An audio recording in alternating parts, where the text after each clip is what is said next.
Salut tout le monde et bienvenue dans l'acte 2 de la posturologie. Alors un format de vidéo un peu plus long pour insister sur l'importance de l'un de nos plus gros carrefours neurologiques du corps humain, à savoir la bouche. Et j'ai testé pour vous. Car il y a un an, j'avais commencé par une radio panoramique, puis une empreinte pour comparer l'avant-l'après, et en voici le moule. Bon, assez parlé, maintenant go chez la dentiste. Et voilà, comme convenu, nous sommes aujourd'hui en compagnie de notre spécialiste. Salut Nathalie. Salut Lionel. Comment ça va? Très bien. Bon. Et toi? Parfait.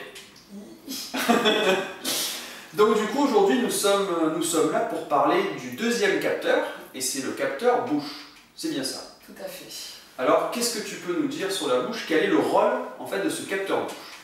Donc plus précisément, on va l'appeler l'appareil manducateur, parce que c'est un ensemble. Donc cet appareil comprend les articulations que l'on appelle temporomandibulaires, le maxillaire supérieur, le maxillaire inférieur, le système neuromusculaire et les dents. D'accord. Est-ce que tu peux nous simplifier les termes de tout ça? Non. Non.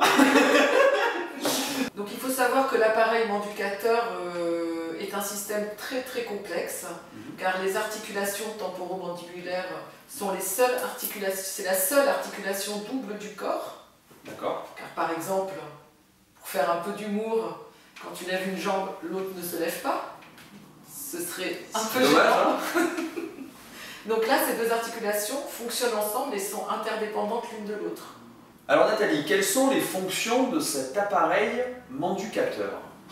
Alors déjà, l'appareil manducateur, ou plus simplement la bouche, Ouais. c'est la première étape de la communication de l'homme avec le monde extérieur. La parole. La parole. D'accord. Nous mangeons, la première phase de la digestion d'ailleurs, la mastication. Après avoir mâché, nous avalons nos aliments grâce à notre langue, donc c'est la déglutition. D'accord. Et la salive aussi, bien sûr. Et la respiration. Alors, il faut savoir que l'appareil manducateur est un trait d'union entre les chaînes musculaires postérieures et antérieures. La mandibule et la langue sont branchées aux chaînes musculaires antérieures et le maxillaire supérieur avec le crâne aux chaînes musculaires postérieures. De nombreuses expérimentations ont montré qu'il existait un axe visio-podal, D'accord. une relation entre l'appui dentaire et l'appui podal aussi. Donc on ne peut pas dissocier les trois. Par exemple, rien que de mettre une couronne un peu trop haute va changer complètement l'appui podal.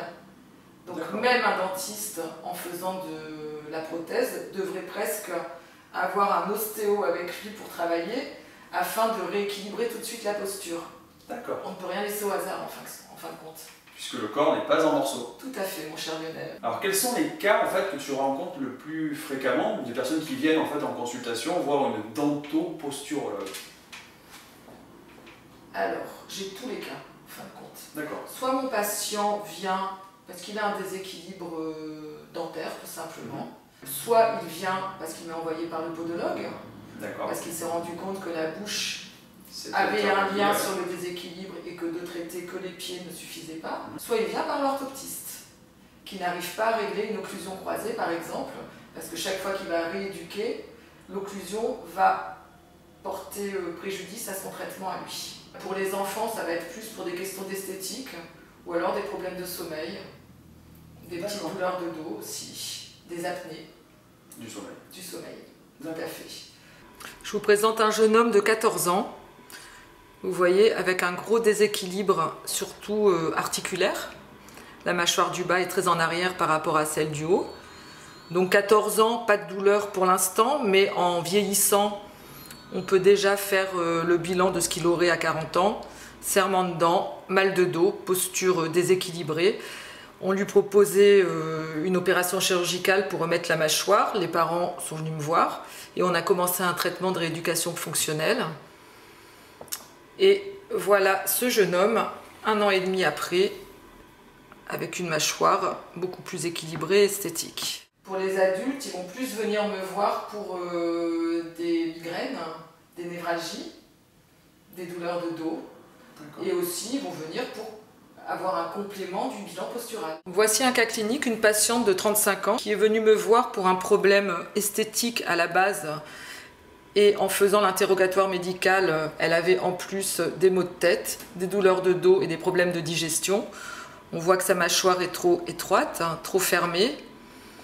Donc on a commencé le traitement de rééducation fonctionnelle ensemble. Et au bout d'un an, on a pu constater d'une part une modification de sa denture. Sa mâchoire s'est élargie, elle est moins fermée, elle serre moins des dents. Et ses douleurs de dos, de tête et de ventre ont disparu. Donc du coup, tu viens de parler d'enfants. À quel âge tu conseillerais aux parents d'amener leur enfant justement pour te voir? Alors, je ne conseillerais pas d'âge obligatoirement, ça va dépendre des problèmes de chacun, mais il faut savoir qu'il n'y a pas d'âge pour faire ce traitement, étant donné qu'on ne traite pas les dents. Donc qu'on soit en denture de lait ou en denture permanente, ça revient au même, parce qu'on va traiter des dysfonctions. Les dents et leur déséquilibre, leur alignement, leur non-alignement ne vont être qu'un reflet du déséquilibre. Et cette technique travaille uniquement la rééducation fonctionnelle. Et en conséquence, il n'y a pas d'âge. Je peux avoir des patients de 3 ans jusqu'à 80 ans qui vont venir pour leur équilibre postural et leur douleur. Même si à 80 ans, ils n'ont plus de dents? Tout à fait. C'est presque de la prévention pour un enfant. C'est pour ça que c'est bien qu'en parallèle de ce traitement, ils voient le podologue, posturologue et l'orthoptiste posturologue, afin d'entrer dans la vie adulte avec moins de déséquilibre. Alors explique-nous.